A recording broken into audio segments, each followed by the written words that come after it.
Phase World. The ship dropped out of lightspeed 10 light-years from the destination. Captain Custin stood up and looked out of the viewport of his ship. The crew was on edge, their anxiety palpable. They were less than 5 light-years away from Sector 3278, the vanishing sector. The tension in the air was thick, as they were all there to try to uncover the chilling mystery of why ships vanished if they entered that sector.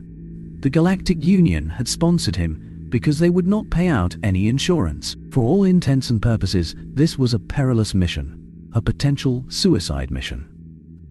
Everybody who looked at Sector 3278 could see the solar system that was supposed to be there, and 3 of the moons around the planet were within the habitat zone. The most likely candidate was the 3rd planet. There had even been some signals coming from the zone.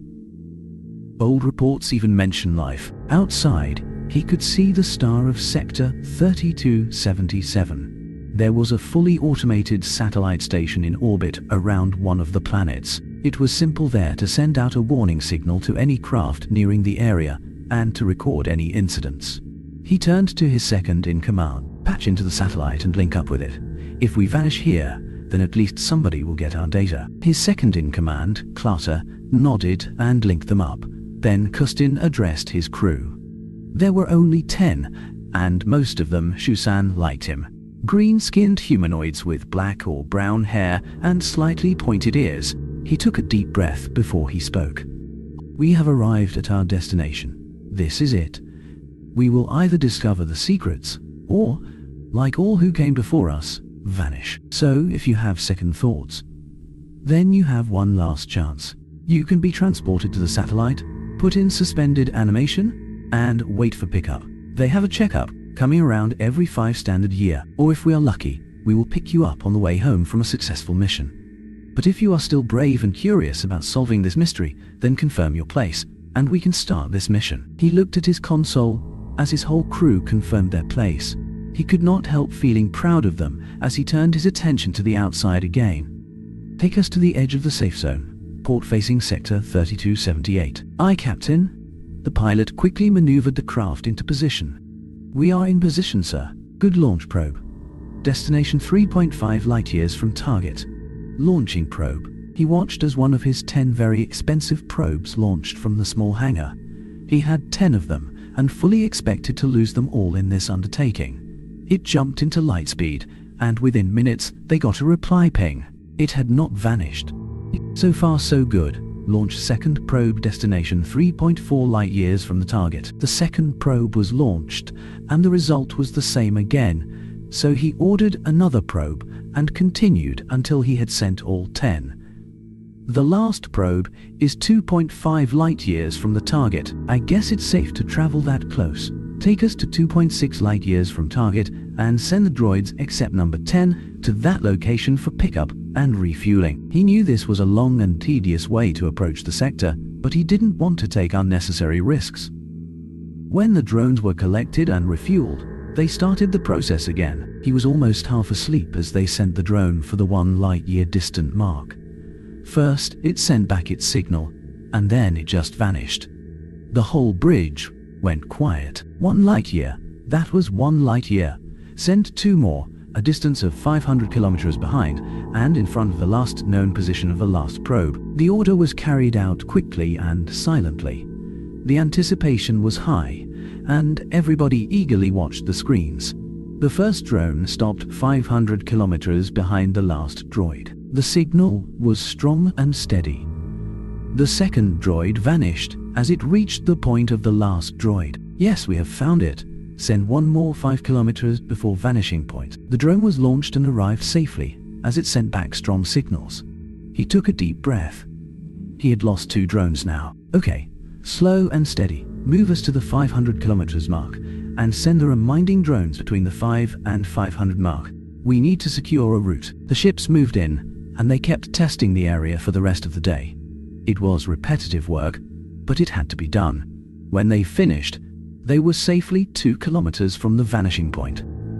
It was getting quite clear that the vanishment point was at 1.0006 light-years from the star at Sector 3278. So, what do you think? We have successfully discovered the safe distance from the vanishing sector. He looked at Clatter, who was bringing him a hot cup of chino while sipping on her own. This alone is a great discovery.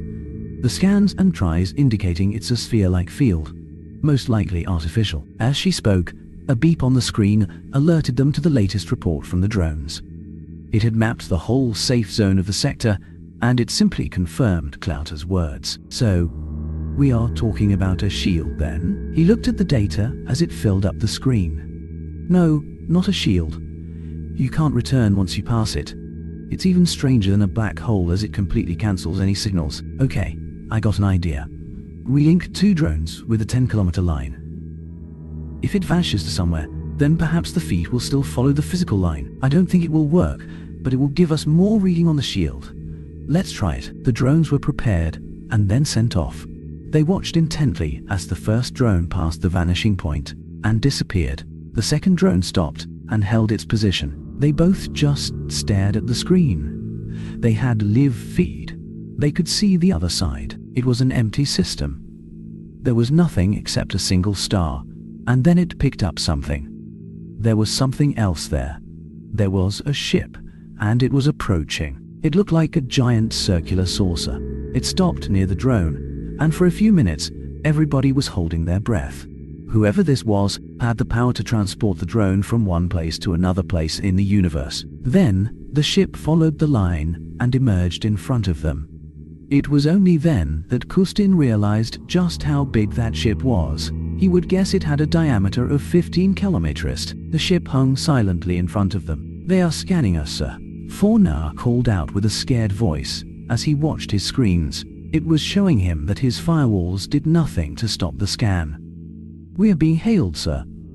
They all looked at Fornar as he stared surprised at the screen. "In our language, sir. Their scans must have copied our translator." Kustin had to remind himself to close his mouth as he almost spilled his chino in his hand. "Put them through." They looked at the screen, and a pale humanoid dressed in a grey uniform appeared. The person seemed to be a male with short brown hair and blue eyes. He smiled with a closed mouth before speaking. "Greetings, Captain Kustin. I am Commander Hansen. May I ask what you are doing here? Your ship is in no condition to venture further into the shield, and you didn't send any request for entrance." "A what? How did you scan user?"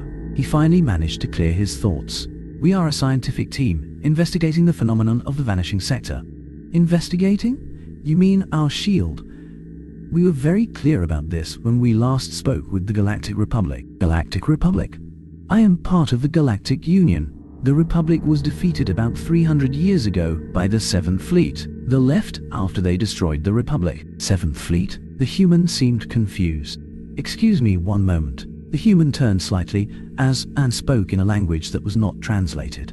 He must have gotten a reply since he picked up a pad that he quickly read from. "7th Fleet? From what species?" "We don't know. They called themselves the 7th Fleet of Dirt. They made a surprise attack on the Galactic Republic. They obliterated the space station holding the Senate, and made some strange claims or did not follow them. Their weapon left no trace of the space station. All the leaders as well as the government was lost during that attack, as they attacked during the inauguration of the new president." The human stroked his neck, slightly embarrassed. "It was the 7th Fleet of Earth, and we had no idea that was the result. We sent the fleet to stop them raiding our colonies, but we told them we were still open to trade. We didn't know we destroyed the whole Republic. We were told it was a trade hub of slavers. Well, according to our historical records, that is. That's what explains why nobody has come through this way since. We thought they just didn't want to trade, and we mostly traded with the Nextan Empire." Captain Kustin looked at the human in shock before gathering his wits. "Well, to be honest, it also was a trade hub for slaves, among others. But are you saying this vanishing wall is human-made?" The human smiled now. "Yes, it's a phase wall. It will transport anybody who passes through to a different dimension, an empty one, with no life and just stars. It prevents anybody from approaching Earth without our permission. It's one of the few things that the nations can agree on. If you want to trade, you have to go through our space station. I can send you the location if you want." Captain looked at his crew as if they just solved the mystery and were about to open trade with a new species. He turned back to the human. "Yes, please. That would be very appreciated." His communicator officer gave him a silent thumbs up as he received the location. "Just out of curiosity, What would have happened if we crossed this shield? Would we be stuck there forever? The human shrugged. That depends.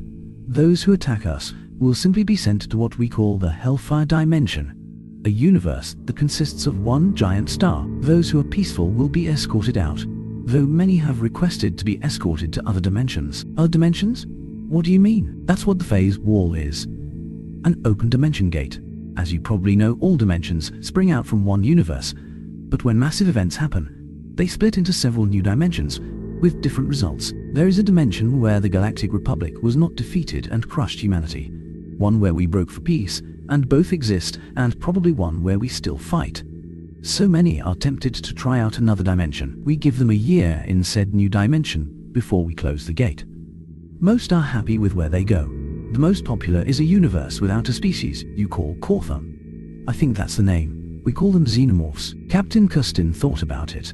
That was tempting, but he had to bring the news back home first. Thank you for the information. We will fly to your coordination now. We would love to learn more about you and your people. The human smiled. It has been my pleasure. Oh, by the way, I will send over the drones you sent through now. No point in having them litter our empty phase world. Captain Custin watched as the lost drones flew back towards the ship and parked in the hangar, and he could not help but wonder just how advanced these humans were. They must have gone into dimension with much more advanced tech and stolen it. With this phase world technology, they would have access to all the universe's technology.